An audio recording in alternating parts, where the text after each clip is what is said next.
Hi, I'm Craig French, a member of the Board of Directors of ACTS, also a former, now retired United Methodist pastor here in the city of Syracuse.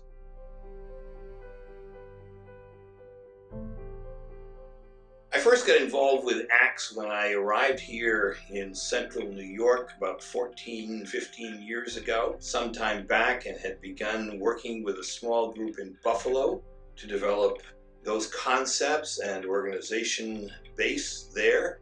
Left before that really got finalized, but stayed in touch with one of the key leaders at Buffalo as a good friend of mine.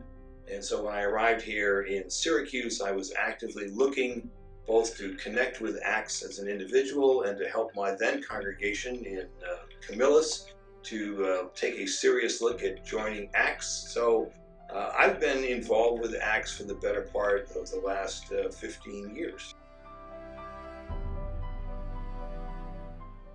Certainly sitting here 3 days after a successful press conference, not successful because it drew media, but successful because it accomplished its goal, namely that of ending the solitary confinement of teenagers at Janesville.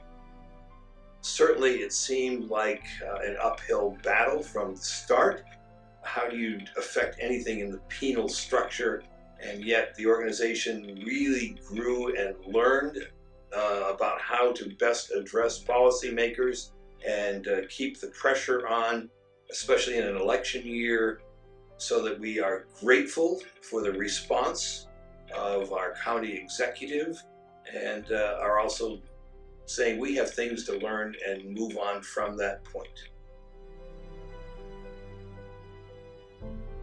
Now, one of the exciting pieces of ACTS is that it is an interfaith movement. It is not uniquely Christian or Jewish or Islamic. It involves all of us, which means we have to work together to learn from each other and learn with each other and act together towards that common good. But faith is critical to all of us for understanding that we are called not just to be blessed ourselves because of our understanding of our relationship with the divine in whatever fashion that takes for any one of our members, but also that we are called to be a blessing to the world around us. And therefore we take seriously our involvement in the community and the desire to make that community a better, more complete community for all of us.